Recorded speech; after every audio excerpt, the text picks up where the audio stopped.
For the people on Discord, they know that I am a big fan of Mysterious Radio, a podcast which is similar in format to our podcast, where they interview different authors of paranormal books. While listening to it, I found out about the author, Craig Lefebvre, in his book, The Blue Star Prophecy. I'll post a link to that episode in the show notes below, and maybe you can listen to that first before you listen to this. And you can think of this episode as a companion interview to that one. Join me as we talk about the different topics, from the convergence of timelines, humanity and Earth as a scion for other civilizations, and celestial beings that are guiding our ascension. Enjoy. To give a brief background, in the Philippines, although we are a very Catholic nation, it's also part of our culture to believe, you could say, elementals. We believe, similar to what you've experienced, we believe in tree spirits, rock spirits, mountain spirits. Sometimes there are house spirits. So again, these will be some of my questions to you if you've experienced them. And even if we are Catholic, similar to Sam and Liz, they couldn't talk to anyone growing up because they would be shunned, and their parents or their relatives would say, Yeah. "Oh, it's from the devil." It automatically, that's the way they would react. So Yeah. I remember that you mentioned in your interview that you were Christian. Am I correct? Correct. I grew up and I was baptized. I went to First Baptist Church in a town. It's probably about 30 minutes from where I live now. And I, my mother had me going to church, and I stopped going after high school. I always felt, well, I enjoyed it, Yeah. but I always felt separate from it. With a lot of things, I hadn't discovered that I needed to search for something outside of myself, that there was something missing. And that something missing started with the first question of, what is God? And that is the question that has propelled me through all of my spiritual development and made me go down many different roads, and then also go deep within myself to figure out what I am and where I exist in the universe and how everything is tied together. I think that's one of the messages of your first book, that everything is one, right? Am I correct? Correct. That is the number one message throughout both Blue Star Prophecy and the Vessel of One. It doesn't matter who the message is coming from, because there's many different sources that I'm channeling. Yeah. And they're on the side of light. They're on the side that wants to see humanity elevate to the next level, and to see us, see the flower finally open to where our species evolves, and we're able to connect with the rest of the universe, and connect on a spiritual level, a physical level, the energetic level, and open up kind of to the quantum mainframe that exists around us in the universe. It was very timely because, again, I checked when you had that interview with Mysterious Radio. I think it was September, October last year, and early this year, actually, this was that was the time it was opened to me personally, the ideas and all of that. Again, more people were seeing spirits and entities, and again, it matched with what you were saying for that interview last year, that it's happening, it's coming. The ascension is in progress at the moment. You're absolutely correct. It's important to recognize and look at all the facets of everything that's going on around us. I know it's very obvious that we're going through this kind of very dense period where we're having to look at our humanity and face our own darkness.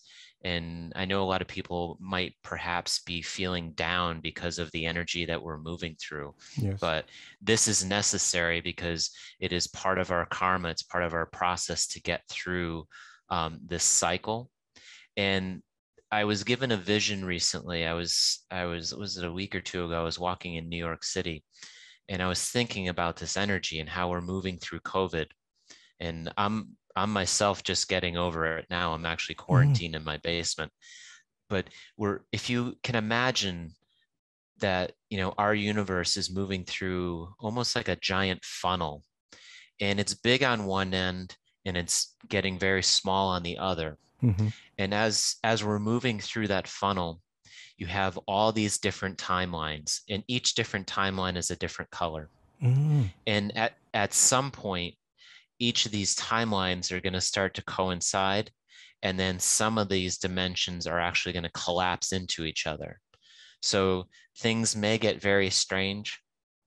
People may all abruptly seem completely different to you, but there's this kind of amalgamation that is occurring where everything is being kind of slowly compressed into the next reality and the next dimension, if you will. And I believe that's kind of the footprint that Ascension is leaving behind for us.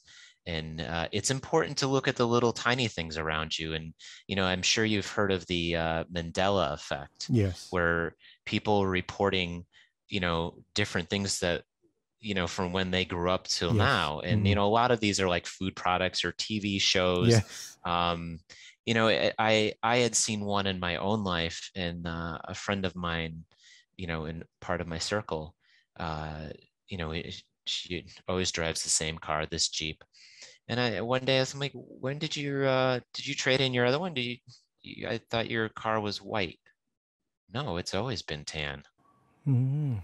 No, I Yeah. distinctly remember that it was white. Yes. And then the light bulb occurred. It was one of those moments where, all right, I need to really be observant of my universe around me. I need to look at all the little nuances, because the changes that are occurring can be very subtle, and it might not just be blatantly obvious to everybody. And some people may still be asleep as we're moving through this, but Yes. part of Ascension is for people to hopefully start waking up. But at some point, when this energy gets really tight, some people may be missing and stay in the lower dimension, where Yes. you shift to another timeline of fourth and fifth density. Yeah. So there is going to be some abrupt changes that we move through, and how we are able to perceive them is yet to be determined. Craig, is that the Trinity Point you mentioned in your book, or is it a different one? That merging. Yes, correct, absolutely. Yeah, absolutely it is. Okay. Before we get to that, I have a one-page questionnaire here. Again, I prepared for this. I hope you don't mind. But again, let us know if you. I'll just let you know if you need to go.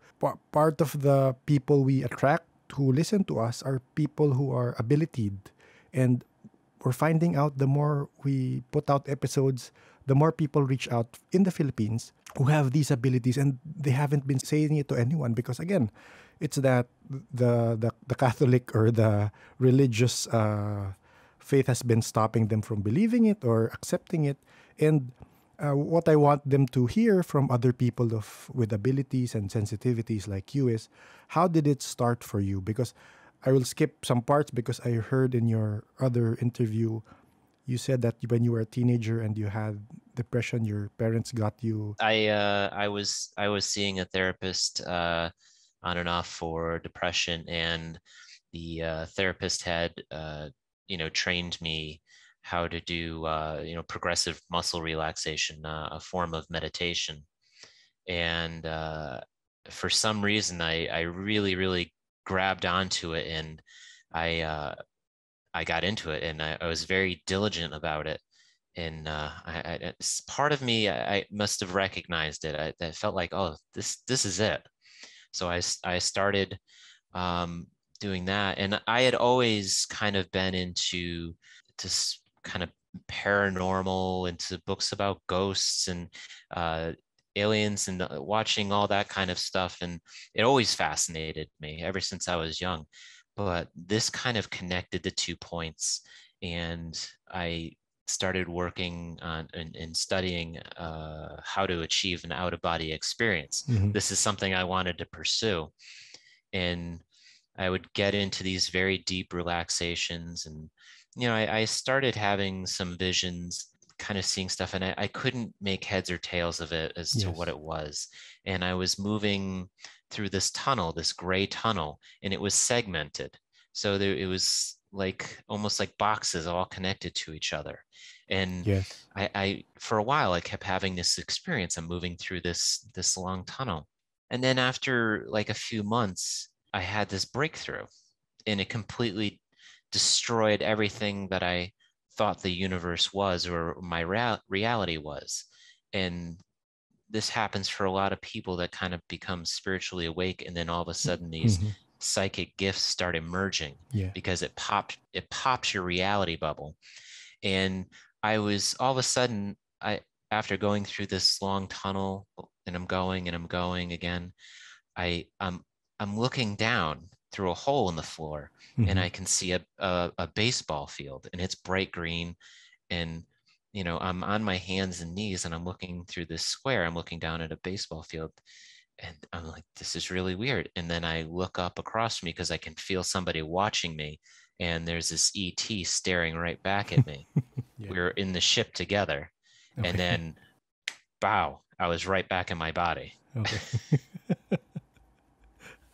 I won't skip to that part first, but again, I want to hear your, let's say, I mean, it's cliche, but it's your origin stories first.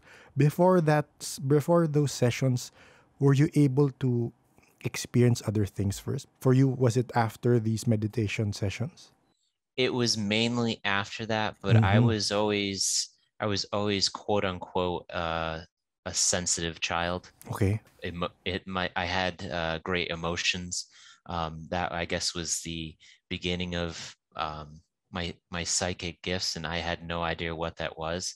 I just knew that I felt different than other people, and there was a lot of people that I couldn't relate to. Mm-hmm.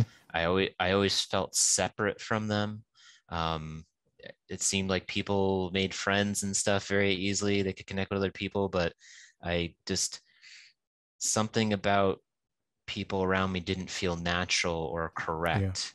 Um, Maybe because if you come from other places, as being like a universalist or a star seed, Yeah. um, you come from planets and universes where everybody knows each other's thoughts and can see plainly who you are. There is no hiding behind this 3D veil that is humanness. Yes. We hide all of our emotions. So it was I was sensitive. I just didn't know what it is. And Yes. then I started opening up to it, and then it really just started kind of exploding for me. And I never pictured myself then where I would be now and what I would be doing and working with. But Yeah. it's it has been a very interesting journey. To say the least. Um, Yes. Craig, again, I'm pointing back to your interview in Mysterious Radio, and you had a lot of things that you were already practicing. I think partially you skipped part of your story, and what I want to know is when you were awakened, when you started realizing and started seeing things and communicating with, I mean, channeling and communicating with ETs and other spirits and Hmm. entities.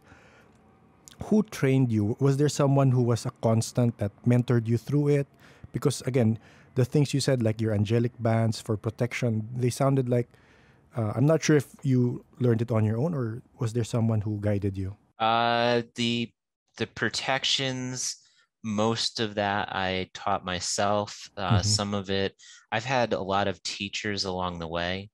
The first teacher I kind of stumbled into, um, was a witch that worked in this new age metaphysical bookstore, Mm-hmm. and I hung around with her for a while. And she wasn't about, pushing her thoughts and beliefs on me or Yes. any of that. She was just knew that I was interested in kind of a broad range of the phenomenon. So I would ask her questions, and she had done some readings for me. We had done a reading or two, a couple readings together on a Ouija board. I had you know been exposed to a lot of things, and then when I was spending time with her, more of the ET information started coming through, Mm-hmm. and something very significant happened. I was at one of these stores, and she's like, "Well, if you go downstairs, they have a copper pyramid. You can go meditate under it." And they had this nice, really big handmade copper pyramid, and they had this really like large crystal mounted on the top of it, this large quartz crystal, and it was wrapped in copper. So I had gone down there, and this was a space they use for teaching classes or whatever. And so I went and meditated, and all of a sudden in my mind's eye, I see these two ETs standing right there before me, like I'm standing in the same room with them. And I was like, what? So I I ran upstairs, and I'm like, you're not gonna believe what I just saw. And Yeah. so we sat down at the board that they had there, and we figured out who they were, and uh, they were my two main spirit guides, Mm-hmm. and they are also my on the ET side. They're my parents. Okay. So these two beings have been with me here this whole journey, and have kind of been supporting me from the other side and Yes. helping me transition into this knowledge. Um, it has not been easy whatsoever. A lot of it I've had to fight for, and the biggest obstacle has been my own fear. Yes. Because the hard part about being here on Earth is that you have to experience the great forgetting. Yes. Each time that you're born, you open your eyes, you're you're disconnected from everything. Yeah. Opposed to when I have my ET lives, I have a new body, boom, my consciousness is right there. Yeah. I can see the entire pathway across the universe Mm-hmm. of the different lives that I've lived, Yeah. and I am bringing forward that knowledge. Where here, you're starting at this very low density of 3D, Yes. and you have to fight your way through the fog in order to open yourself up to remember. And it's a slow process. I mean, you could liken it to almost like the Kundalini being drawn up within you, Mm-hmm. and this energy that emerges. And as it does, it's like a tree, and all these branches go out back into the universe. And as you flower, you begin to experience all these other things that were once part of you. And that has been probably the greatest reward of my personal spiritual journey, is to relearn and reconnect with Mm-hmm. some of these beings, especially through channeling. And one of those beings, I might have mentioned previously, or you've read about my book, was O, and his full name is Octopi. Mm-hmm. And he was, as you may have, if you've read all my work, you'd know he's this basically 100-foot long octopus kind of squid creature. Okay. And just by chance able to connect with him in one of the classes I was doing with a friend of mine, and we were using different crystals, and tuning into them, and uh, learning how to communicate with the spirits that's attached to them and what have you, and what energy they have. So this one crystal was Moldavite, Yes. Moldavite. and which is insanely powerful if you work with it. Mm-hmm. And I was working with that, and I was able to connect with this energy. And over a period of time, I've kind of built a relationship with him, but he was on board one of these massive ships that the master builder race had. And these are ships that are made out of stone. Yes. And in the news, you probably heard David Wilcock or some other people talking about how is it pronounced, Oumuamua or something to that effect. Mm-hmm. This big stone-shaped object that entered our galaxy here, and then they were studying it and trying to figure out what it was. Yes. But this is one of those remnants. Now, the Master Builder race is now extinct, but he was in part used as a navigator on one of those ships. And they ended up punching a hole into this area of space by accident, kind of getting lost. Yeah. And we're here.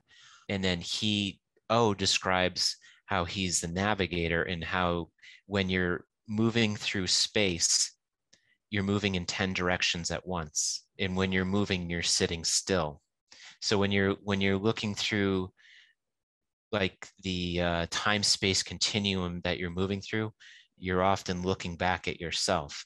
In order to move through it, you have to come the other way. How we, from the human perspective, how we understand space and time is completely wrong, because time is a paradox. It doesn't exist. And everything, we need to look at the universe as everything is happening all at once, and everything is alive. So when you go out into the universe, when you're astral projecting yourself out there, you have the sense of everything is vibrating, everything is breathing. Mm-hmm. That the universe, it's like if you take a tablespoon of water from the ocean, you're going to see under the microscope that it's filled with life. The same thing can be said for the universe. It is absolutely packed with life. We actually got to talk with again, this was another revelation for me when we got to talk to this psychic in the Philippines, and we started talking about spirits because for people who have just been starting to follow the paranormal or believe in these stuff, it's all spirits and cryptids for all of them. And the deeper you go, the deeper you realize that it's a bigger paranormal world, especially with ETs. While we were talking about spirits and elementals, I asked her about ETs, and then she opened up, and then we found out that she was a starseed. She is a starseed, Mm-hmm. and she had communication also with ETs. She does plant-based medicine. Mm-hmm. When they do that in a circle, also they get to communicate with the Pleiadians and sometimes the Syrians. Mm-hmm. She also mentioned that time, from her communication with the ETs, time is supposed to be a gift for us. Yeah. It's a construct. It's a construct that was given to us. But Yes. technically, there is no time. But one thing she mentioned that, again, mirrors what you say in the book, actually. And I asked her about the Greys. She told me, do you know what they told me about the Greys? The Greys are us in the future. And we are in their past. I've heard that. Yes. Yeah, we are in their Yes. past. And you mentioned in your book that the Greys, they destroyed their timeline. They destroyed their Yes. timeline. So technically, we are them. Is that the same thing you're? Oh, absolutely. Absolutely. Because one of the revelations that we need to have right now is that our spirituality hasn't caught up to our technology. Yes. And that is a very dangerous thing. And we're building these super colliders and all kinds of instruments because we want to understand what the breath of God is. Mhm. When all you need to do is look within inside yourself. All you need to do is look in another human being's eyes, and you can see the universe looking back at you. It's just we need to shift our perception about everything. Mhm.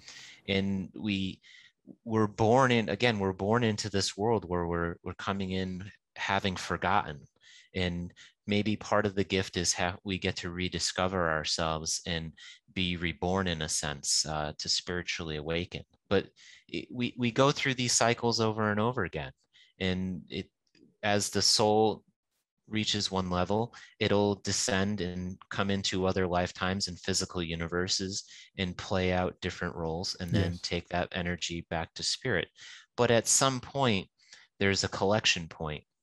The universe goes in cycles that are beyond our time and understanding, where it breathes out and the universe grows, and then it takes a deep breath in, Yeah. and everything comes home. Mm-hmm. And the best way, or the way I look at it, is that, to simplify things, is there's light and there's darkness. And we can either choose to follow one path or the other. But eventually, even those that are following the path of darkness are going to have to be brought back to the light at some point. Mm-hmm. Craig, we talked to this since you also channel actually. We talked to this girl in Amsterdam, and she joined the group. They were doing not really experiments, but they were summoning other entities, and she would be the channel for these entities, she told us. But she stopped because something bad happened to her. But one of the beings she channeled, which I haven't encountered in your book, I'm not sure if I haven't gone there yet. She channeled a time spirit, she said. It was a grumpy it was a grumpy old spirit, and when it would channel into her, she would see the timeline, similar to what you were saying at the start. She would see the timeline, she would see the nexus points and all that. And I was wondering if have you also communicated with this time spirit or something like him? Not that I'm aware of. No, Mm, no. okay. It's I sometimes I receive downloads, and that is, it's only been a few times that that's happened, honestly, or that I'm like consciously aware of. But it's it is like you receive like a, almost like a capsule that goes into you, and then it just explodes, and it grows out, and then all this information kind of comes to you, and it is really one of the most bizarre sensations. And that's at the very last channel that is in Blue Star Prophecy, was actually a download. And that was looking right here, called the Great Singularity. Mm-hmm. And I was laying in bed in the morning, and that whole story just kind of emerged in my head. And I was like, where did this come from? Yes. And I can read it to you really quick if you Yeah. want to. Yes. Okay. So this is called the Great Singularity. Picture, if you will, a dusty gray planet about 1.5 times the size of your Earth. This planet has a name, which is pronounced Trotter in your Earth language. Trotter is about 500 billion light years from your present location in the Milky Way galaxy. Trotter started off as a dusty, barren planet with little to no atmosphere at all. This remains the same until one day a series of asteroids strike the surface with massively devastating effect. What's important here is that the asteroids contain enough frozen water, which just happens to be the basic building blocks of life. Fast forward a billion years, and you'll see Trotter now has an atmosphere, water, and the basic life forms, none of which resemble Earth. As more time passes, this biology evolves even further, becoming its own sentient life form with its own concepts of identity and creation. Millions of years later, this life form on Trotter becomes an advanced culture.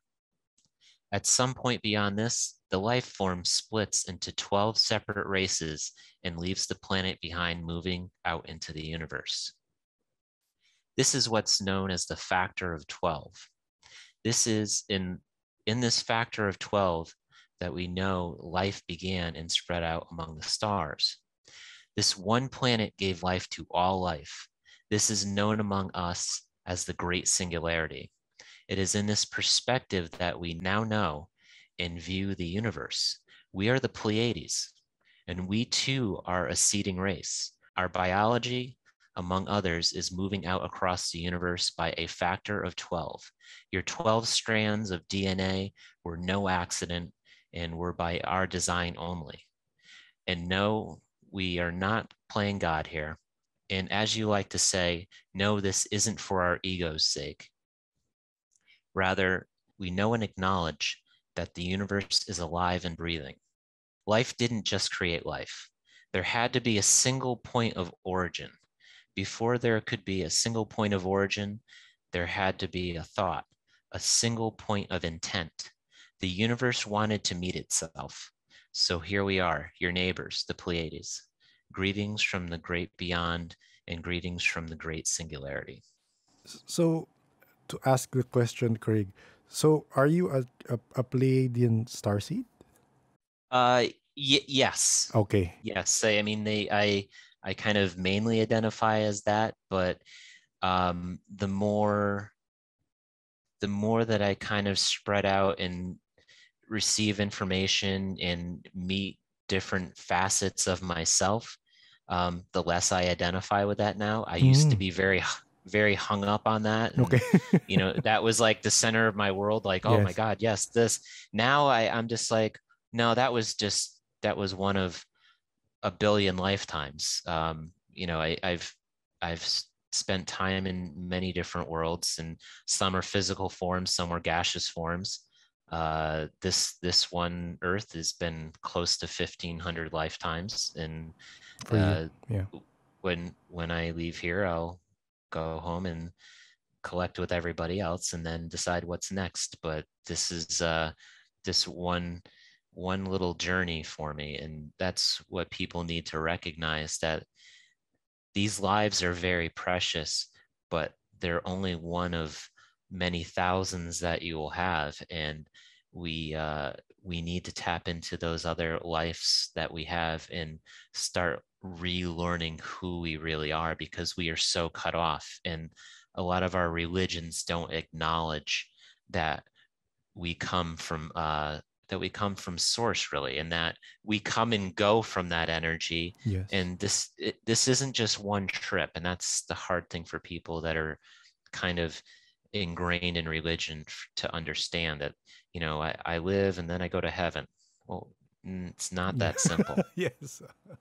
It was never that simple. The universe is constantly discovering what it is and experiencing itself. And even when you get to the point where you ascend to the highest point and you meet source again, source is going to turn around and say, okay, now I'm sending you back out in the universe. Now you're going to do this again, Hmm. and now you're going to teach other people, and you're going to be this type of person, and these are the lessons I'm going to set up for you. So the the grand scheme of things is there, it is a living, breathing organism that we are part of. We are just one of the little cells in the body of God. Craig, I'd like to ask you, what are your theories as to how we were, why were we seeded? I mean, from what you said, the Great Singularity is, Mm-hmm. they're saying that, Mm-hmm. I'm not saying, I mean, a layman's term is, I mean, it's an experiment. We were an experiment. We were seeded here. Well, yeah, I mean, there's been races that have come and gone from this planet. Hmm. And that's another thing. We had the Lumerians, Yes. we had the Atlanteans, and there has been others that have come and went too. And the Bible talks about the giants being here. That Yes. that that also happened. And then we we have to, one of the stories that is being played out from the biblical standpoint is that we are a fallen universe. We're in this kind of darker 3D density universe.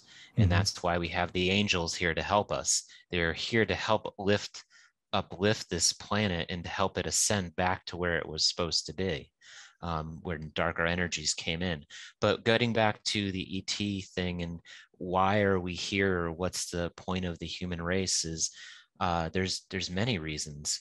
One would be that humanity is the scion for other species to be brought off of, and the scion is like, if you look at, like if you have an apple tree and you want another Macintosh apple tree, where you take a piece, you have to cut it off, and then Hmm. you stick it in the rootstock, and Mm, that creates the tree. So okay. you can use humanity's base DNA Yes. as the scion, which is the rootstock, and you can create other hybrids, other civilizations, and other species. As a lot of people that have been abducted have reported that they have hybrids that they're related to. Um, so, I mean, there's a great deal of biology that's going on here. We've brought in, there's been other species the dolphins, whales, etc., have been brought in here from other planets to stabilize the energy. The killer whales too, who are related to the A tree from another planet. So we have to look at everything that is here as being from somewhere else, and we're creating a new stepping stone, I think, for the evolution of the universe. And I think one of the best ways they've used to describe it and why they're here and also intervening with us, outside of like dark negative conspiracy theories, is that we have this, right from your solar plexus, there is this cord that connects through all of us, through all of your lineage of your DNA heading up the line. And now we're at the point where that rope is really extremely tight. They can't move forward until they move us ahead. We are all tied together in the spiritual web of the universe. So if we're going to ascend, or rather they are going to ascend to the next level, they need to bring us along with us. We are their brothers and sisters. Since you mentioned about the negative side of the ETs, because again, when we asked the Starseed from here in the Philippines, she told us that like people, they're also negative aligned. She wouldn't say really evil because it's more. Her explanation was the positive aligned are for others. They work for others. They do things for others, and the negative aligned are they do things for themselves. Is that Yes. There is service to self, and then there's service to others. If you're in the paradigm of your service to self, and there's a lot of people on the planet that have taken that attitude, yes? then you will definitely attract that dark self-serving energy, and be the people that worship false idols, as they say, and be more concerned about having a name brand pair of sneakers than you Yeah. are about helping someone out today. It's become very blatant. That's yes. this where we are on this timeline. It's very, very obvious as to who's light, who's dark, and who is self-serving. It is very interesting to look around as to what's going on. We are definitely being forced to look in the mirror at our humanity.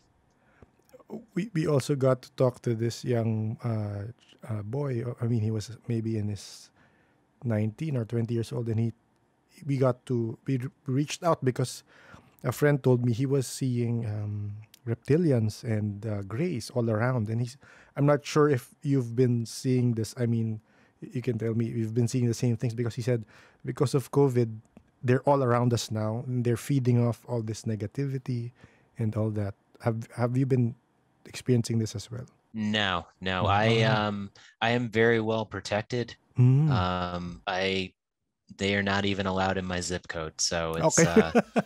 it, I want to live there.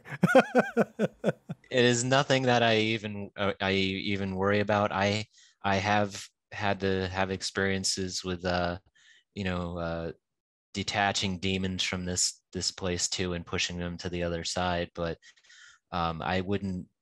I don't even worry about it. They're well aware of who I am, but I have every day I wake up, I create positive intentions. I pray. I have my angels with me as well, and my ancestors. So no, that is nothing I ever need to be afraid of. I'm very Okay. aware of it, and I give a healthy respect to it. Okay.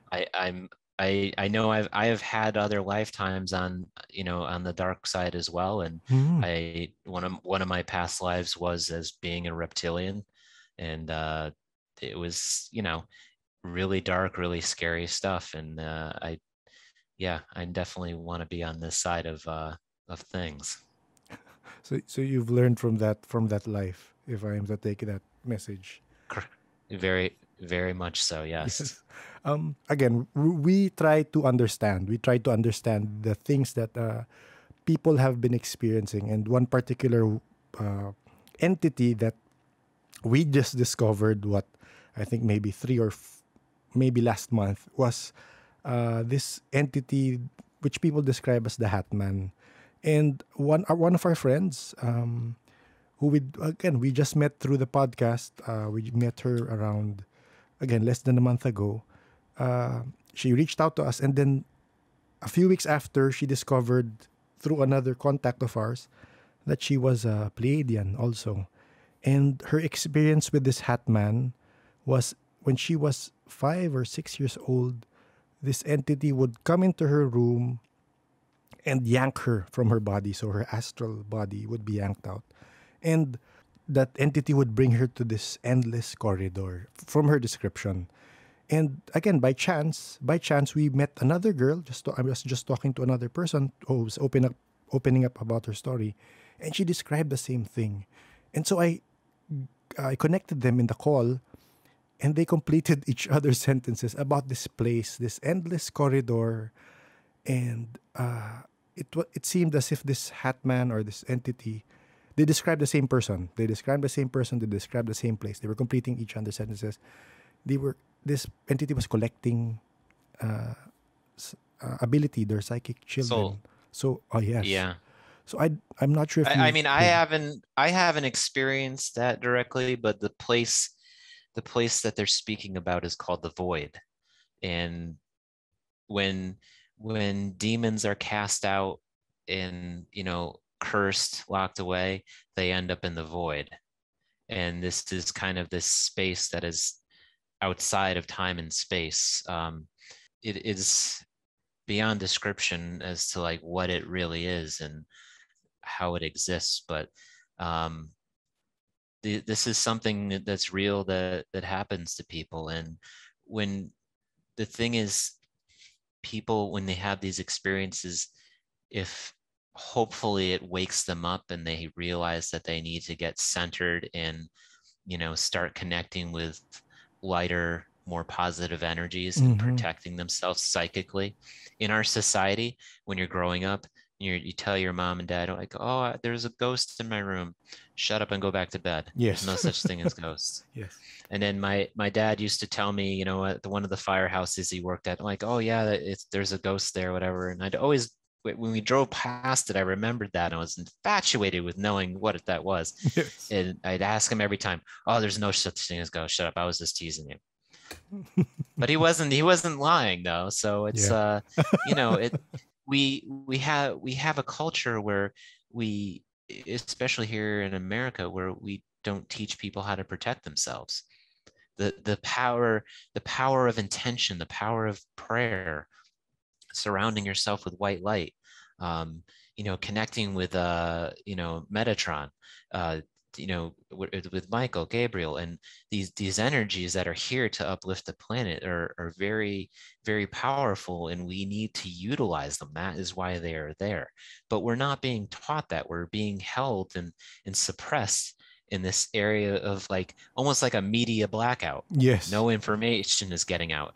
And you really have to kind of hit this low point in your life where you're like, what's going on here? Something's not right. I need to find something else. And I had hit that low point in my life too, through depression. And I was searching and searching and searching for years and years. And there's something else. There's something I'm missing. There is something I can't define that is right there in front of me.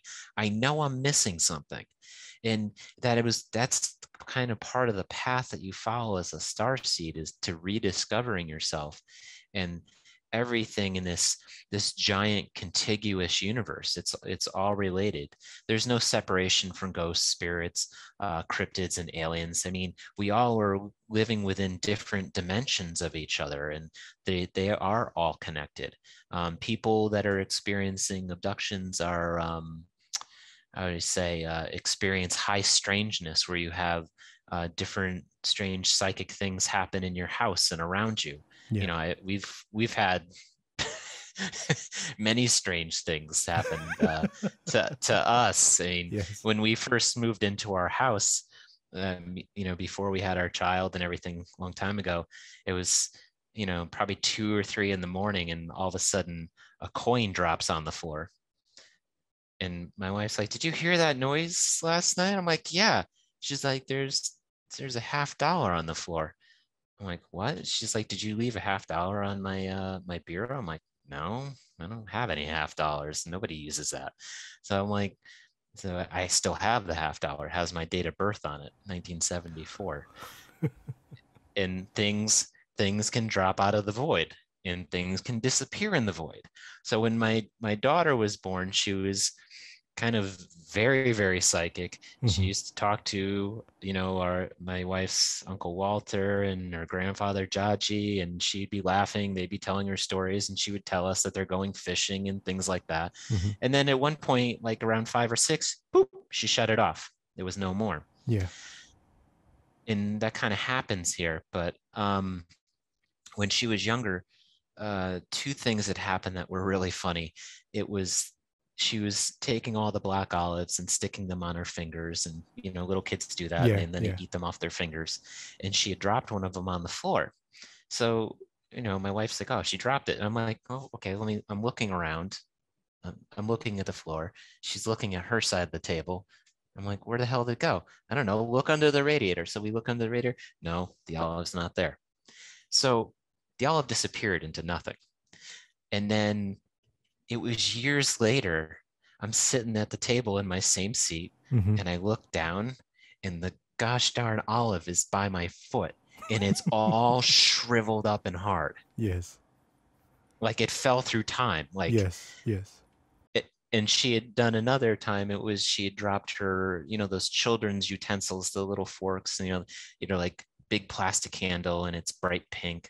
She Yeah. had dropped that on the floor. That thing disappeared and never came back. In the Philippines, we would attribute that to our smaller friends, the dwarves.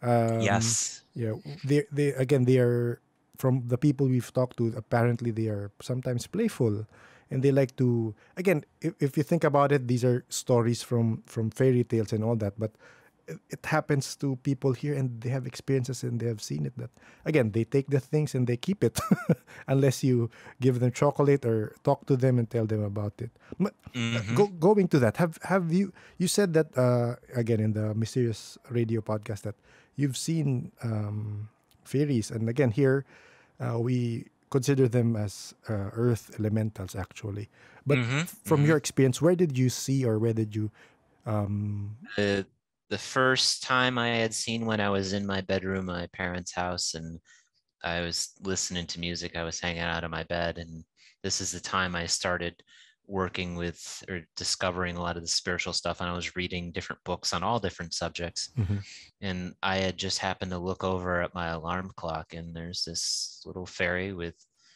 you could see her outline and mhm, kind of like a little bit of her clothes. And she had like a bobbed haircut mhm, down through like her chin, and maybe I don't know, 5 inches tall or so. mhm, And she was sitting on my alarm clock, and then she just kind of disappeared. And then mhm. I had connected with them in my house when I was meditating one day. I wasn't seeing them, but I was aware of them. I knew that they were there, and they were telling me how reality was like what we say, like a phone book. Mhm. And the when I was growing up in the 80s, we had these phone books that were Yes. 3 inches thick, Yes. and they Yes. if you there was no internet, so if you Yes. wanted to Yes. find a plumber, Yeah. you would spend 5 minutes looking through there, Yeah. like, okay, I guess I'll try this guy. But they equated reality to being like a phone book, and all the dimensions are pressed in next to each other. It's just that we are taught that we're only living in this one, and that there's nothing above us or below us or beside us. And that's, part of us trying to break out of this reality matrix. And when we spiritually evolve, we are literally breaking out of the matrix that we were born into, and we start seeing and perceiving different things.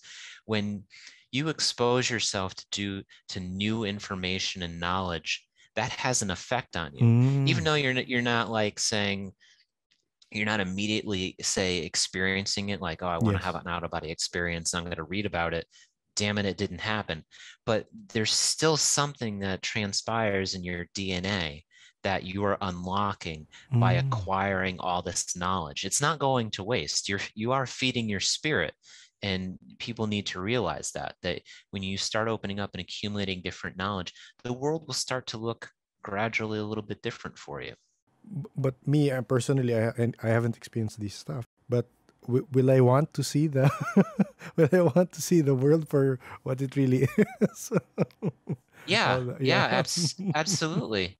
And the more the more that I learn and the more that I see, there's a humor to it. I know that there's a lot of sadness going on in the world right now, Yes. but Yes. we have to realize that this is just a play, Yeah. that we each as these human beings are playing a character for our soul, Mm. and we are also living simultaneous lifetimes. And this is one of the other things that I experience through dreaming, is I experience my parallel lives. And Mm.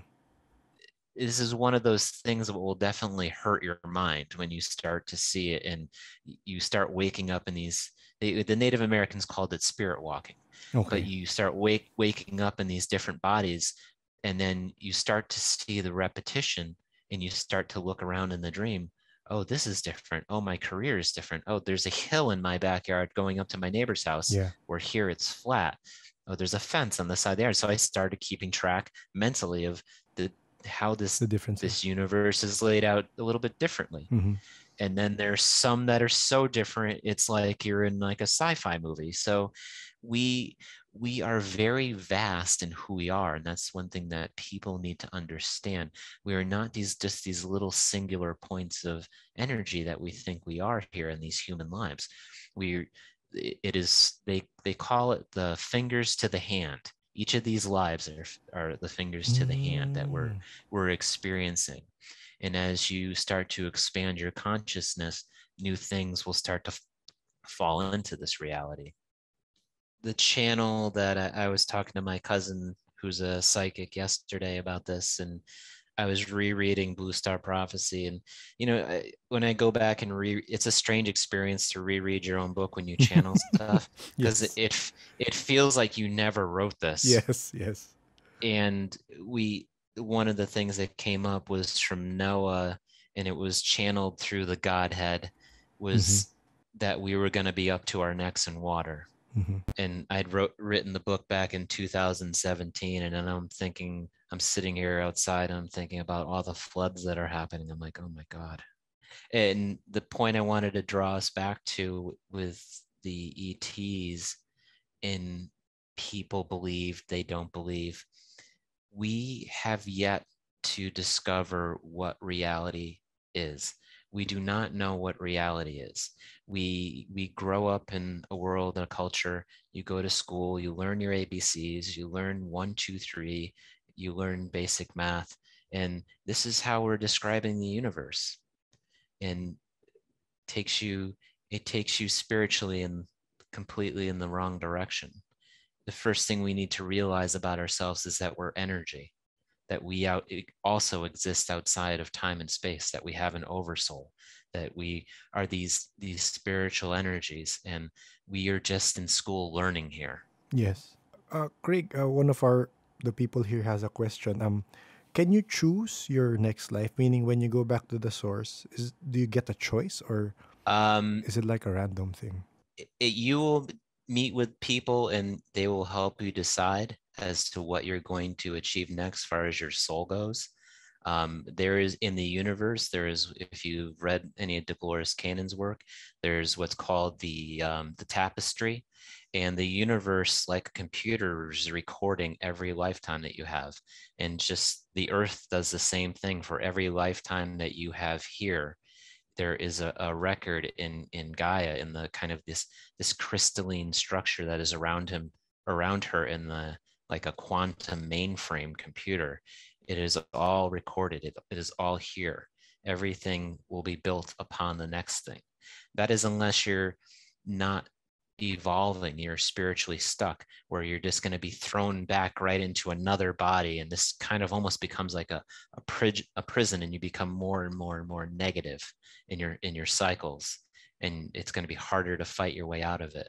So me personally, once I'm done with this one, I'm going home, and I'm staying with my family for a while. I'm I'm done with this place for quite some time, but I'm sure I will have to come back at some point.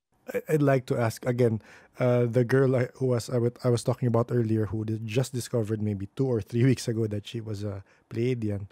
It mirrors the awakening that you talk about also in your book, that her family members are now accepting that they have abilities and they want to know more. Apparently, Pleiadians also, they, some again for her, because her father who passed away was also a Pleiadian. Mm-hmm.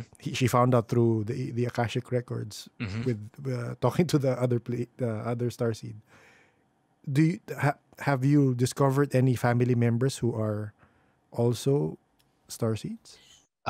None that I am aware of. Okay. I mean, there's some people in my family and friends that know that I do what I do, and then there's some people that have no idea. Some people are just discovering that I do this. It's Yes. very abstract and weird to some people, and I'm a bit shy about telling people Yes. exactly who and what I am. Yes.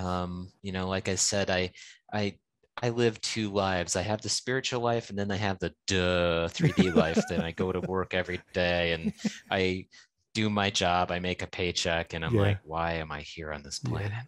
Why am I here? So, but the real work is doing the messages. Yeah, okay. That was one of my questions actually. How do you it's in bold here in my notes. How do you stay sane and grounded with all this the stuff you've experienced and the stuff you've channeled? I accept the fact that when I get up and I go to the 9 to 5 job that I'm sleepwalking. And I Okay. look at it from that perspective Mm-mm. that, when I get up, I just go on autopilot. I know that this is part of this dense reality Mhm. and that we have to make money to exist here. Do you think that the ETs that are visiting us from across the universe are some rich billionaires that are out visiting other planets? No. Mm-mm. If you're going to evolve to that level, you don't have money. If Mm-mm. you're going to evolve to that level, you will go out and spiritually connect with your ancestors and try to grow from there and try to rediscover who you are and learn about your purpose through these other cultures that were a seeding culture to your own. Yes. The fact that we have to build a culture built on money and that it takes billions of dollars to send some metal out into space with a man it's beyond ridiculous. Yeah. It's beyond. Yes. And you have you if with some good meditation, you can look out into the universe through your mind's eye and see everything that you want to see. There's you have this astral body, and you can separate it from the physical one, and you can use it as your own spaceship and go out and explore the universe and meet up with other beings, Mm-hmm. and do that with, obviously, with the most positive intention. Yes. But you are not restricted to these physical bodies. This is just a little, basically, far as the soul is concerned, I'm sitting at the airport right now and I'm waiting for my next flight home. Yes. So, you know, I'll do a few things while I'm here at the Yeah. airport. I'll meet some people. I'll write a few books, and I'll kill time. And Yeah. then once my flight comes, I'm gone. Yeah. I remember again. We talked to another. Again, I remembered you mentioned you had guardian angels also with you, and I was talking with this medium. He's based in Delaware, and he said that he asked me, "Do you want to know what my angels look like?" He asked me. I said, "Oh, yeah, go ahead." And then I'm not sure again if they're the same for you. He said that they look like large praying mantis, and then Oh, the manted. Those yeah. are ETs. Those are ETs. Yeah, he said they were ETs, Yeah, yeah, yeah, yeah. and then I'm not sure if you're aware of the recent press conference of Anjali. She had a press conference saying that she had contact with aliens, and in a mountain somewhere in, I forgot, Colorado, I think. And one of Hmm. the ETs she mentioned was again a large praying mantis. Hmm. So are some technically angels? Are some of them like, well, technically angels are aliens? Is that correct? No. I know. They are Okay. they are their own, they are their own unique thing. They are their own species. They are sit outside in their own realm, outside of what the ETs are. They are two different universes apart. People will experience higher loving energies from these ETs that are, fifth, sixth, ninth dimension, and they can feel angelic to you because you are sitting in basically the basement of energy, and you're like, wow, this is amazing, it's washing over me, I feel enlightened. That's great. But angels are angels. They do their own thing. Their focus is here on earth and in helping humanity. So they kind of operate on their own timeline, so to speak. And they, when they showed me, periodically they show up, but they brought me into this dream, and I was walking with two other people, and I was walking through this town that was like haunted, and it looked dark and scary, and I had to go into this building. And so I go into the building, and my angels are there. And I stand barely 5'6", and I was at their chest height. They were a lot taller than me, and broad shoulders, and they had this kind of almost peach colored skin, like tannish peach color.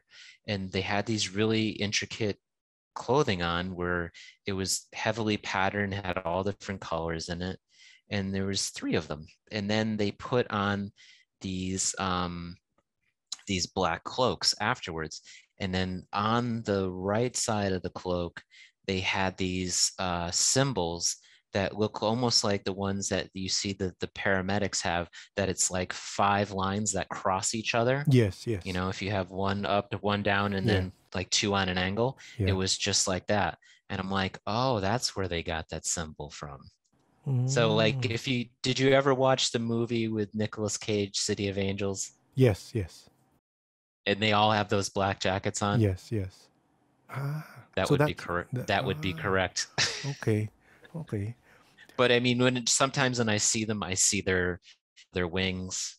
You can see some white feathers, some black feathers. You know, it's they are they are their own energy unto themselves. But they are specific for Earth? Is that what you're saying? Or are they also Yeah, they're more specific for Earth and her specifically. And then they're here again because we are sitting in this dark space right now, and Earth yes. itself needs to ascend, and they are part of that process of ascension. I remember again, since you mentioned the hood, I remember one of your stories that you were again part of what you do is sometimes you guide people to the light, and while you were in the near 9/11 area, Mm-hmm. you were moving people, and you one of your in your story that like a dark hooded entity was trying to stop you or wanted you not to do it. Yep. It reminded me of some stories here in the Philippines. I'm not sure. Again, based on your experience, you might want to tell me what this for from your end of from your experience. Here, there are certain parts in the Philippines that there are groups that technically they are psychics, and they help out, Mm-hmm. and they say they've experienced what they would call fallen angels, Mm-hmm. and they are these tall beings in hoods, and they would Mm-hmm. congregate in places where a lot of people died. So areas where we had war, they would sense these beings there, and it reminded me of that dark entity that you described that wanted to stop you from moving people to the light. Yes. Are there fallen angels? Are there really fallen angels also? You could consider them as fallen, or the darker energies that are entities of this space. I mean, we have light and dark here, and yeah, you could say that they would be considered the quote unquote fallen. Mm. I don't see them as being angels. Maybe they don't look like angels any longer because they've been in the dark so long, but it was much taller than I was, and it was a huge dark figure, and it came right up into my face. And I guess my protection was good, but I mean, I winced and Yeah. closed my eyes for a minute, Yeah. and then I kind of moved around, and I got back on the train, and I went down to the 9/11 memorial to do the soul crossing. So it knew what I was doing, and I think that they like people being stuck there, and they just feed off of their energy, and it's a version, you could say, of hell. Yes. These stuck souls. I'll have the people listening to again to listen to your interview with Mysterious Radio because you went into detail about it, and I think it's beautiful when you said that some people who have no belief structure, they are stuck because they don't know what to do. They don't know there's a one source, and they stay because again. Yeah. And the funny that's very true, that there's people that are, I don't want to say, you could say atheist, or just godless as people, that they have no belief in a higher power. They have no connection with spirit. They went through their entire lives, and their spirit guides never connected with them and helped starting their process and lifting them up. They had to remain silent, and that's kind of what happens. One fascinating thing I came across recently with our group, where we cross souls over together sometimes, was that we had a group of Christians that we had the crossover to, Mm, and this is the first I had ever heard of it. And the person that runs the group's like, yeah, I was told today that there's a whole bunch of them. Some of them have been stuck here a long time, that they had passed away, and they didn't get the death. They didn't experience what they told they were going to experience. That because they didn't see what they were told, yes. they got stuck, and there was a whole bunch of them. And usually, like, you do soul crossings, there are a lot of people that come in from wars, that have died in accidents, sickness, and other things like that. Sometimes there's animals that have to come through too, so we pulled them through. Or you could have energies like giants or other beings like that are Mm-hmm. stuck here too, Mm-hmm. that need to be crossed over. Everything eventually goes back to light, but it's, even within some belief systems, people are still getting stuck, Wow. which is fascinating. Because they were conditioned to believe that. Believe exactly, this is what's going to happen, this is what you're going to get, and they didn't see that, and it they just refused to look, and they got stuck in this kind of purgatory. Wow. Yeah, it's crazy. The medium we talked to told us actually that again he's around 50. He technically got awakened to his calling around 50 years old, and now he's I think 54, and he told me that again he's been seeing spirits his whole life, and he said that more and more people are staying. More and more people he's been seeing more and more people staying, meaning earthbound spirits. Have you been experiencing the same thing, or is it different for you? No, it's a regular thing that people who are crossers have to send them back. And the it, it, this planet, because of the negative energy that wants to drag everything down, is trying to collect more and more negative energy, because it knows that the light is eventually going to win, and it's putting up a very big fight at this time. So people have to be very diligent in taking care of themselves and staying positive, no matter what it is. It doesn't matter what belief system you follow, long as it's positive and it fulfills you and makes you happy. That's all that matters. But yeah, you do see that happening, especially when you have wars and events like 9/11, or a plane crash or something like that. And I still see people coming through regularly from the Civil War here in the United Ah, States. It wow. amazes me. It's like they're endless. Like, oh my God, it's like, when are they going to stop coming?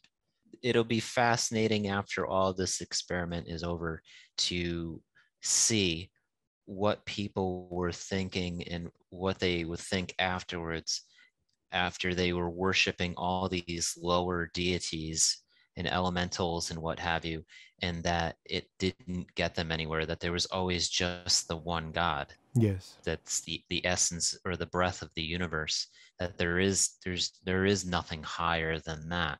And people have been deceived into worshiping, different entities or ETs that visited here. And this is part of the problem with them trying to make an appearance here and visiting, is that people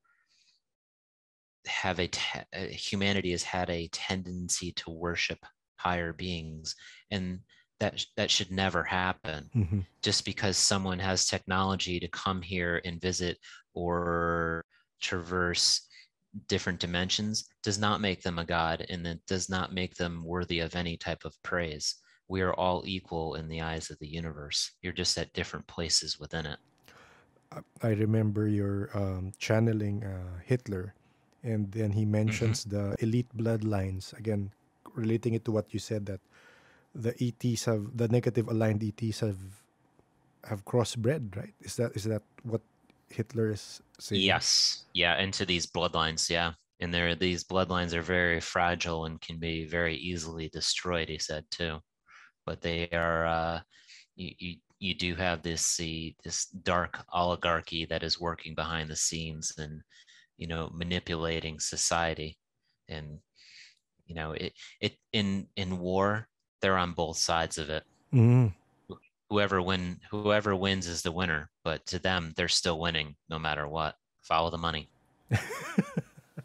Yeah, I'd like the listeners to read your book and find out about. You have notes also. You have notes about it as well. Yeah. When actually, Sam, I'll tell part of your story.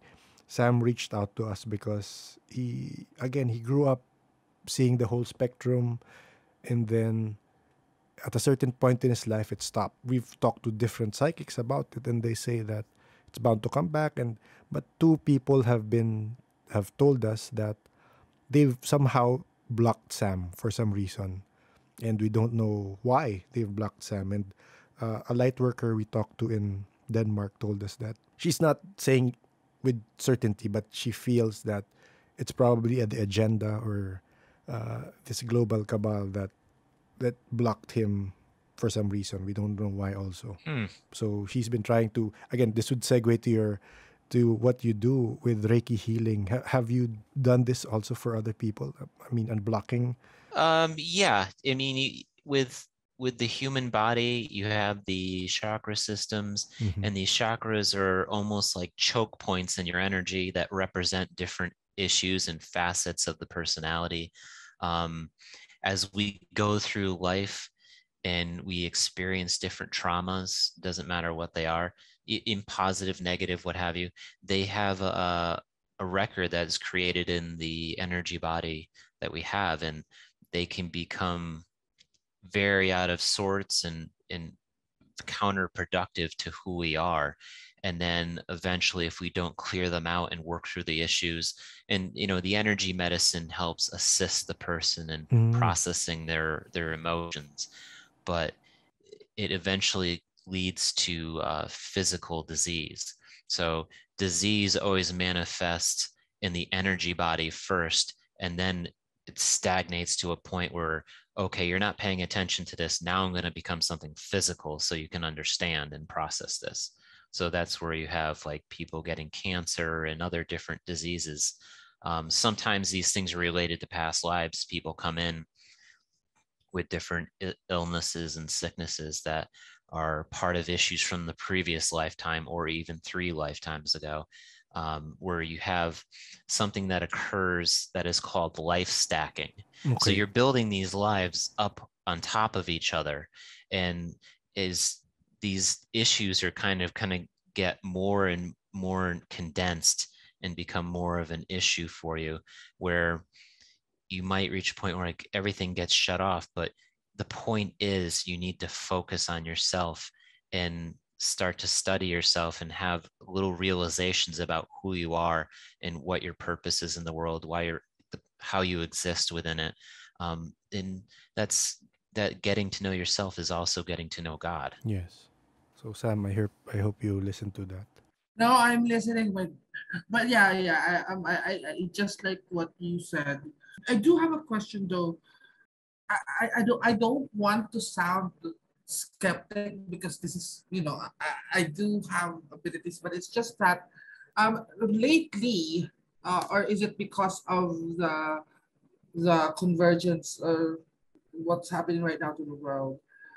Um, there's a lot of people that claims to be Starseed. Before there's no such thing as Starseed. Mm-hmm. Before there was just like a certain level of psychic ability, but now there's everyone is a Starseed Mm-hmm. apparently, and it is how, because I personally do not know if I'm a Starseed or not, but how do we know if they are saying telling the truth? Because the difference is that, I mean, the problem there is that there are of course people that loves reading stuff about it, and then boom, oh, I'm a starseed as well, without without even being, without understanding what a starseed is. Yeah,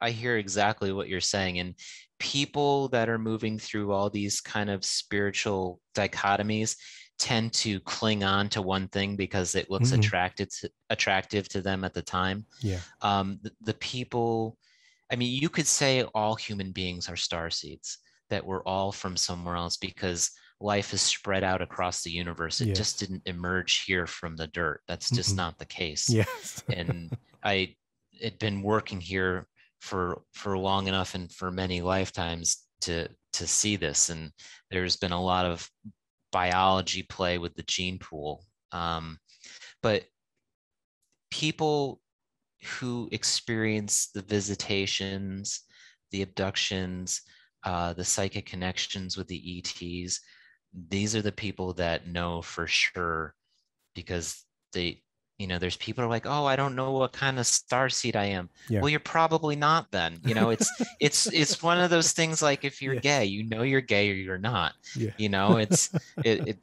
not a new cool trendy thing to do, but people, these souls that are waking up to the fact that they have spent many lifetimes here and they're finally waking up to this, and it's like an amazing epiphany for them to have. They're like, oh, this is why I have this feeling. And then the star seeds are like, the people like me are like, they don't want to be here. They know that this doesn't feel like home. Like I walked out into my front lawn when I was a little boy. I was like 4 years old, and I was standing there by myself, and I thought to myself, how am I ever going to make it here? This is literally what went through my mind. Yes. Yes. How am I going to make it here? I don't belong here. And this is something that from the moment you open your eyes when you're born, you are connected with, and it's either know or you don't know. It's not it's not a cool new trendy thing to do. It's just the reality of being, and people recognize that they are. There is also souls that are earth souls that have only ever reincarnated here. um, where I've been out into the universe for billions of years, and that sounds crazy and insane to people, but I look through different eyes than other people have, and my experience of myself is differing every day, every week, every month. It just continues to change, and things that I think that I understand spiritually can be completely destroyed next month. The ETs have fun doing that with you too, where you're like, oh, you've mastered this, you think you understand that, we're going to blow up your entire goddamn world next month, and you're going to be humiliated into feeling like you know nothing all over again. Don't worry. Okay, great. Thank you. Yeah. Now, there's a lot of people that are making YouTube videos Yes. that, want to be the center of Yeah. attention, the Yes. star. Yes. Yeah. Look at, I'm a star seed. Look how fabulous I am. Mm-mm. yeah, this is complete malarkey. If you, that is something that you feel compelled to do, great. But there's a lot of people that are just false prophets, and they want to have big followings of people, and they want to tell you exactly what's what. And this is one of the things that irritates me with the ET community too, is that there are people, and I'm not claiming to know anything about anything. Yeah. I'm just a regular guy. I get up and go to work every day, and I write my little books, and that's it. But there are people that will tell you in absolute certainty that they know everything about everything. This race does this. Yes. This race is from Yes. here. Yes. Really, have you been there? Yeah. Or did you just read this on the internet? Yeah. I mean, you're gonna tell me exactly what these races are and what they look like. When was the last time you were in the Pleiades? Yeah. Have you seen all the different cultures that are there and all the different beings? Because what you're showing me that are the pictures of them, and what I see are the beings that are showing up in my house, are two different universes. So, Craig, what do you see? How again, this is from Sam, si Olivia, one of the guests we have, that again, she started, she realized that she was a starseed. And she's been seeing blue skinned people approach her. Mm-hmm. Are they the same for you, for Pleiadians? Or different? No, no. I Mm. mean, a lot of who visits me are more the, I want to say, kind of grayish. Not, they're not grays though, but if you vision in your mind what the grays look like, Mm-hmm. now envision like 20 other species, maybe 30 that look similar to that come in different heights, shapes, sizes. Some are brown, some have like white skin, almost like a dolphin. Mm. Some, some are black. I mean, Yeah. there are so many variations of that body type, is blown my mind.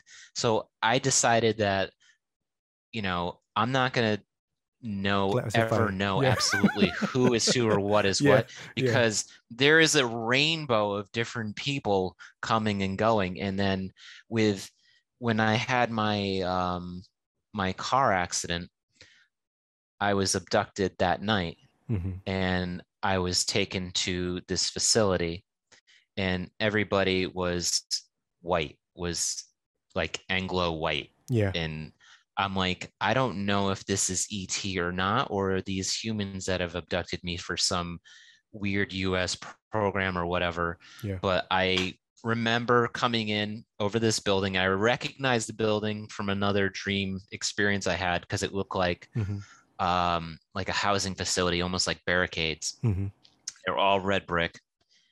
And I remember coming in feeling like you're floating, and then I'm fighting these two guys who are dragging me down a hallway, and then they throw me in a room, sitting in a chair in front of a desk, and then I was questioned, and that's all I remember. Wow. But there was enough pieces within that experience that I recognized from other things that I thought were dreams were not dreams, and they were all, I guess, quasi, you could say, human looking. Yeah. I don't know who they were, where I was, or what have you. And there's times I've been on ships where they're doing medical stuff, and the one being I deal with, who's the doctor, is probably 4.5 feet tall and brown, and has this pushed back head, and it's almost like scalloped, like 3 bumps going back.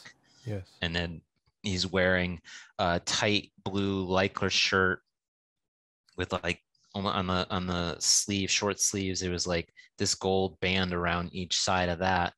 And then I'm sitting there on the medical table, and it feels like a regular doctor's office. This is one of the bizarre things that happens in abductions. Yeah. These rooms look very human, and like they're mimicking our world to a certain degree, so it's less shocking, I guess. Are they projections? I don't think they are. I think that they alter your consciousness. And one of the weird things that happens when you're in these experiences is that you're present in your body, and then you're also watching from your astral body. So you're having these really bizarre out of body experiences, almost like they they kind of segue your consciousness outside of yourself while they're dealing with you. And if I'm being honest, it feels like there's a partition in my brain where there's one reality here, and then there's another reality that they know on this other side, and they can put you onto one side or the other almost like at will. It is truly bizarre. As in, they can move that. They can move you wherever. I mean, when you're in that place, they can move you. Yes. Yeah. Yes. And then sometimes you become conscious, and then you snap, and then you wake up and you're like, where am I? Like, whoa. So after that car accident, where did you find yourself waking up back in your physical body? I woke up back in my bed. I was still sore. I was frightened. I went to a friend of mine who is a psychic and had her do a healing on me. And she's like, yeah, they were checking this implant that you have. There's like this like filament fiber that goes from like your rib over to like where your heart. They wanted to make sure everything wasn't knocked out of place. I'm like, well, that's weird. You mentioned in your interview with Mysterious Radio that you had a friend named Kathleen, and when you described her, you said, "Oh, she's a friend who has a better telephone." So does that mean she's a better channeler? Is that? Oh yes, yeah. Her and my friend Risa are. I mean, they're my friends, but they're also mentors to me. Where I learn a lot from them, and they're very talented psychic mediums. I don't consider myself a medium. I have a hard time doing that. So like when I channel, it's usually just strictly stream of consciousness. So I sit down at the kitchen table and I say, okay, I'm ready. And then a sentence just rolls through my mind and I grab onto that and I start writing and I follow. And sometimes I'm like, slow down, hold on. And then, I now gotten to the point where I can sit in front of the computer and type and do it. But for a long time, like for the first 2 books I did, The Vessel of One and Blue Star Prophecy, I wrote all of that by hand. Wow. And then had to type it. And now I finally graduated where I can type it. Thank God. I can just imagine you writing all of this down. I have notebooks upon notebooks. Yes, I had to reach that point where I guess I was secure enough with it where I didn't feel like I was cheating or something, that it because you always question when you're doing this type of work, or when you're having psychic experiences, is this real? Yes. And then it borders on the very edge of imagination.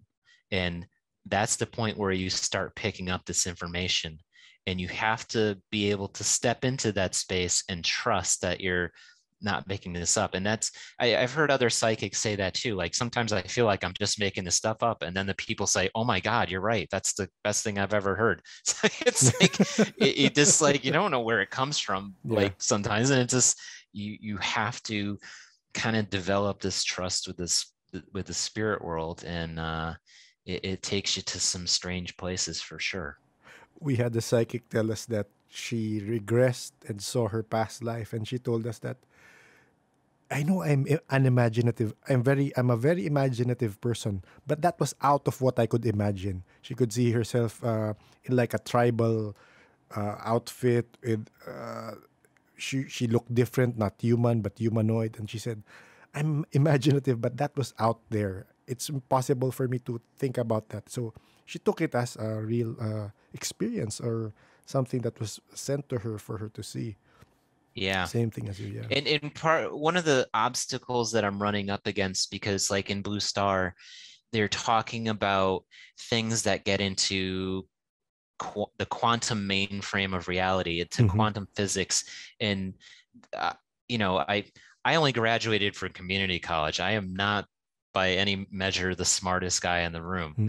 I read a lot and I study and what have you, but when I'm writing this stuff, I'm like, I don't have vocabulary for what you're trying to describe to me. I don't understand this. So like sometimes they're just using simple pictures to describe it. And then I kind of have to let that decompress to a point where I can understand it. Yeah. And I'll have to go and look up stuff. Like when I was having a conversation that I wrote down the book, when I was speaking with the spirit of the sun. Mm-hmm.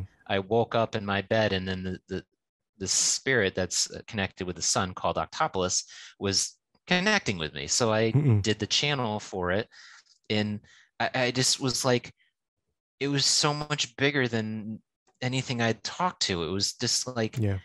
it was immeasurable. And it was like, you're connecting with things you can't even begin to wrap your mind around. And you're like, I'm very humbled by this, but I'm like also extremely curious, like, Yeah. why me? Yes. Like what the hell's so special about me? Like, why are you talking to me? And and the sun's telling me how it's a binary star. I'm like, there's only one star there. What do you mean binary star?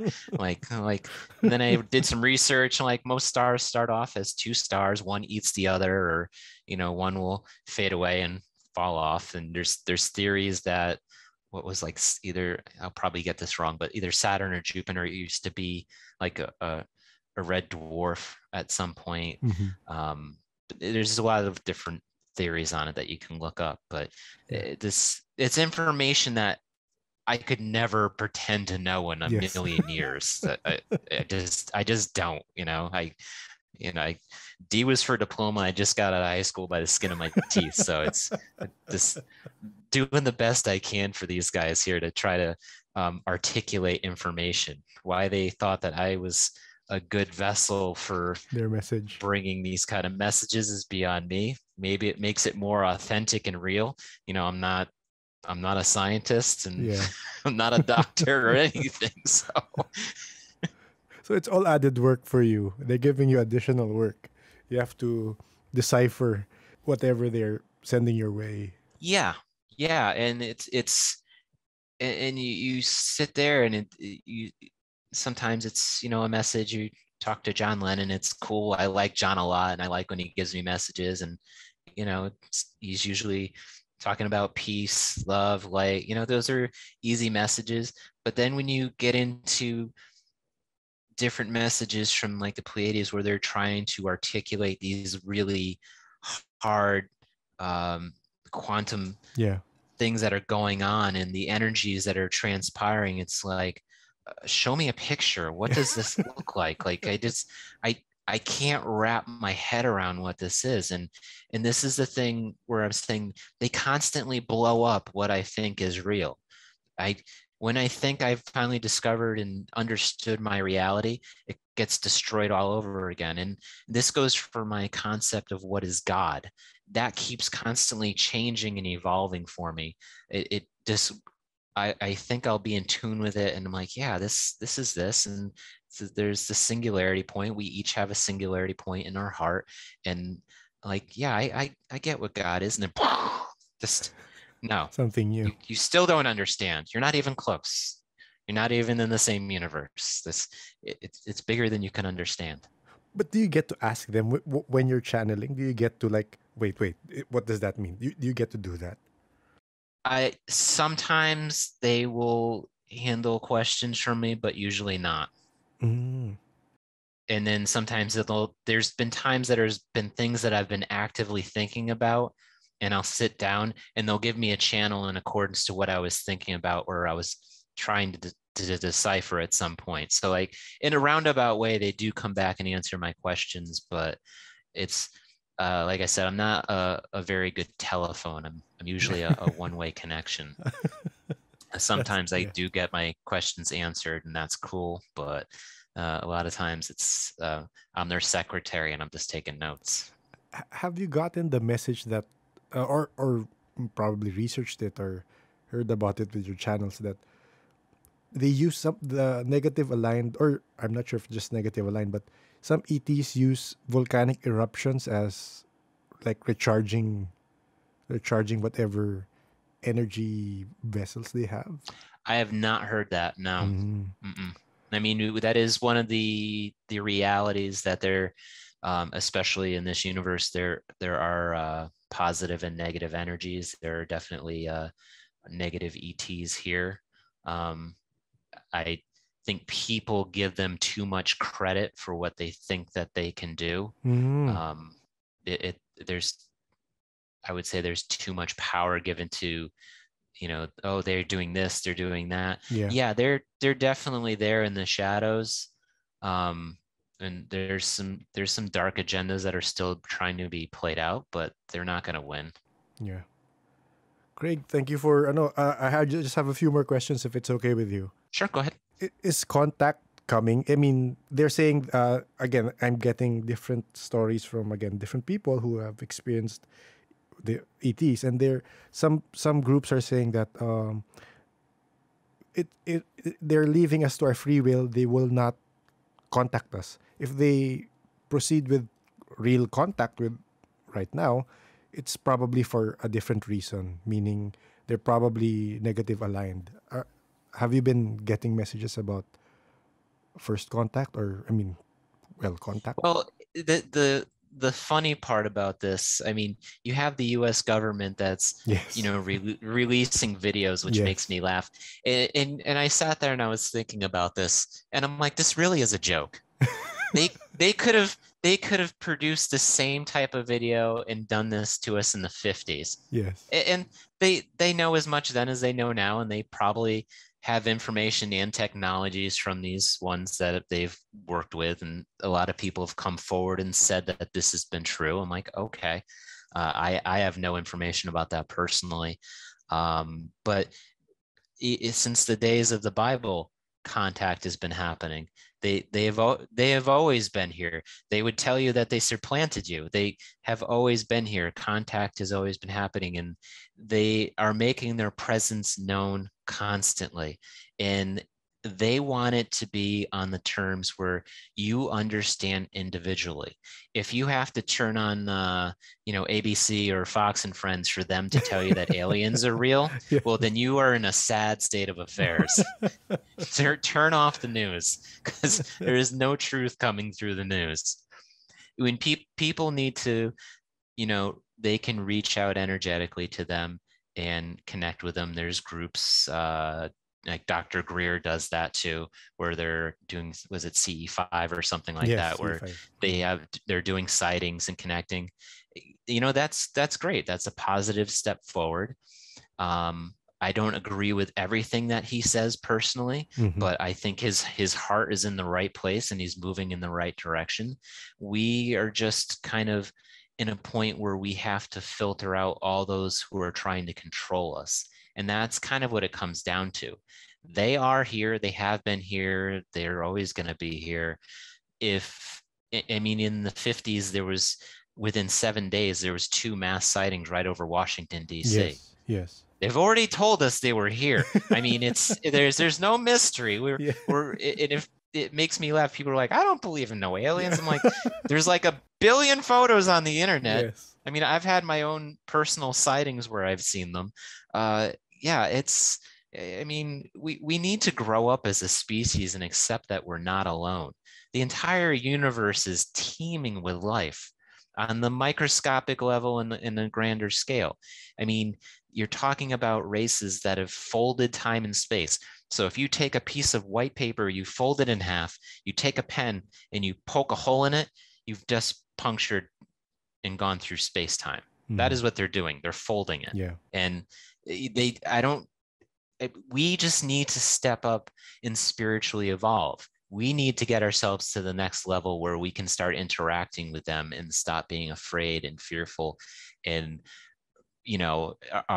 all of our industries are built around the military. We're like Murder Incorporated down here. So why are they going to make a huge effort and say, hey, we want to be friends, and can you please not point your guns at us, because that's not cool?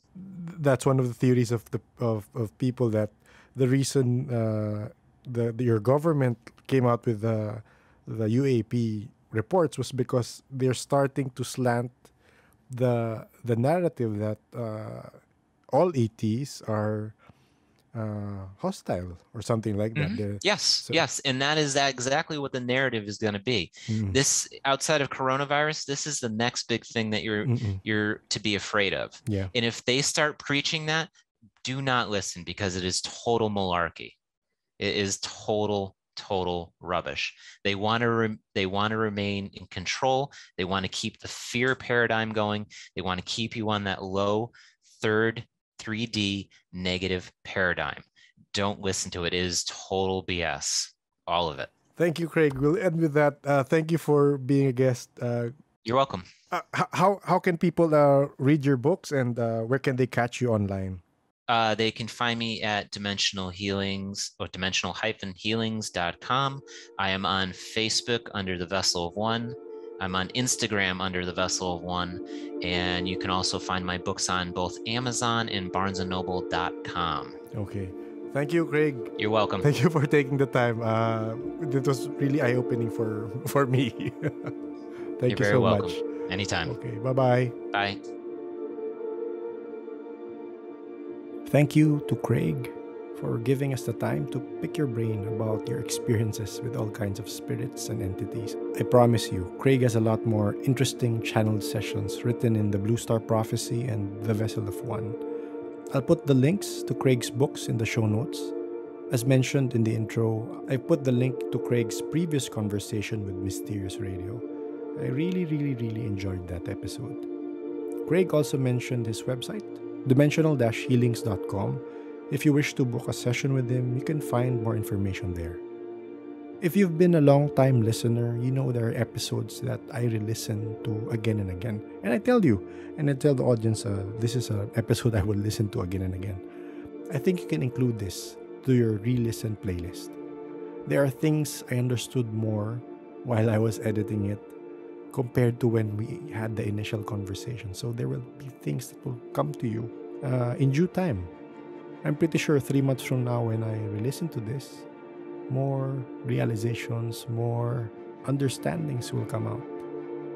I was in a different state of mind when I first talked to Craig, and when I was editing this, I don't know if it was synchronicity or what it was, but everything seemed to make sense because of the recent conversations I've also had with other people. If there are things that Craig said that struck a chord, we can continue the conversation in our Discord server. Please look at the show notes for the invite link. If you want to share your story via email, you can reach us through paranormalsph@gmail.com. This episode is a lot to unpack. I cannot condense my thoughts into a few sentences just to expound on what they are, but I hope you can join me in Discord and we can discuss all the things that Craig mentioned. And it's a lot to unpack. So see you there. The Paranormal Podcast is engineered and produced by F90 Productions. If you have the time, please rate and review our show on whatever platform you follow. All these little things go a long way in helping us keep this podcast sustainable. Thank you for listening.